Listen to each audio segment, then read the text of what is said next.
And if you wouldn't mind introducing yourself to me. Okay. What do you want me to? Did you already start? Yeah. Restart. Come on. I'll cut this part out. Okay. Okay, and if you wouldn't mind telling me your name. Yes, my name is Rene Perez Jr. I'm a student at University of California, Santa Barbara. Currently studying Russian at St. Petersburg State University. Great, thank you. And now that about a month has passed since the conference happened, what do you think about it generally? And kind of what stands out about the experience to you? Well, I think for sure the acquaintances and friendships that have been brought up by this conference, I think it's the greatest resource to our communication and our ability to become I guess more multicultural individuals, right? I would say by far, we spoke about a lot of things, throughout the days, but making the connection with people, I think that's what has kept in my memories, in a really profound manner, I would say. Okay. And what was one thing about the experience that really moved you? It sounds like generally the connections you've made did make an impact on you. You talk about kind of how that moves you. Yeah, well, I mean, being from the other side of the world, it's just really easy to think, well, our channels, when we watch TV, there's hundreds of channels, and you start thinking about the smaller, possibilities of, Russian media, and how, just the fact itself that there is, difference in how we portray social media and, Russian citizens portray social media. It's just really, I guess it makes things more complicated, right? Because we have our thoughts of what we know about the news and how we follow the news, and then we hear not just of students but of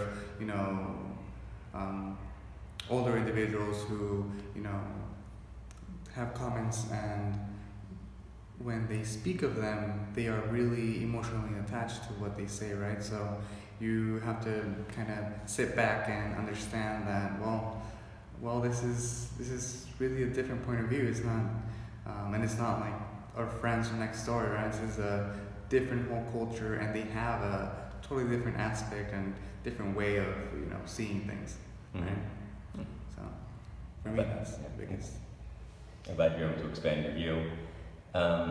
Would you say that, although obviously day to day you're not thinking about the conference, but do you think that this mindset, this new awareness of the world around you that you say that it's engendered within you, has that changed the way that you now approach living and studying in Russia? Not necessarily, just because I like to think that I keep an open mind for the most part. So this conference, I think, just allowed me to make a reaffirmation that that what I think that I've been doing for the past years, that it does work, right? That's the way that we should go around the world, with our open mindset, with striving to hear about different points of views. And of course there's always room for improvement. So if there was anything that I would say, well, I hadn't thought about this, and this is new for me, I would say that the way that we sometimes view the United States as the supreme world power, and as everyone else being the enemy.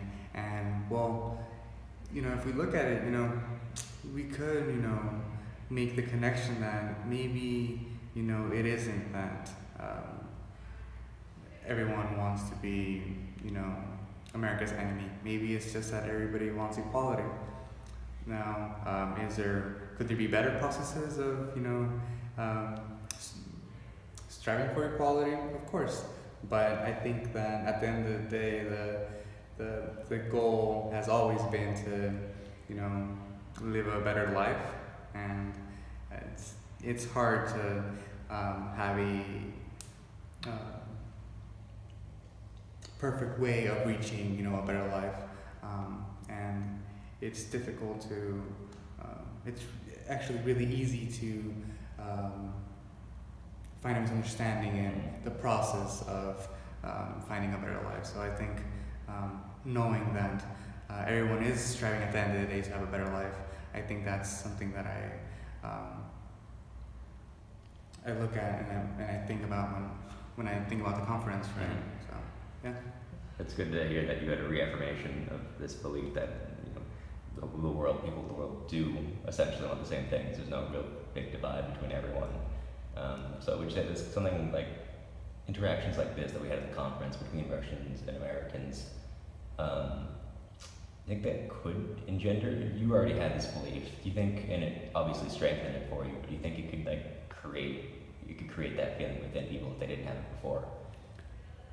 Yes, unfortunately, I think that while this conference didn't help, it's all about continuance, right? So, obviously, one conference won't totally change the mindset just because, I mean, I think everyone can agree with me that not everybody was able to, you know, speak as much as they would like to. And if, you know, for a topic, you know, like American-Russian relations, I think there's, you know, we can talk, you know, for months. You know, we can keep on talking and not even arguing, but just, you know, just exchanging our thoughts. And while I do think that everybody got something out of it, I think that at the end of the day,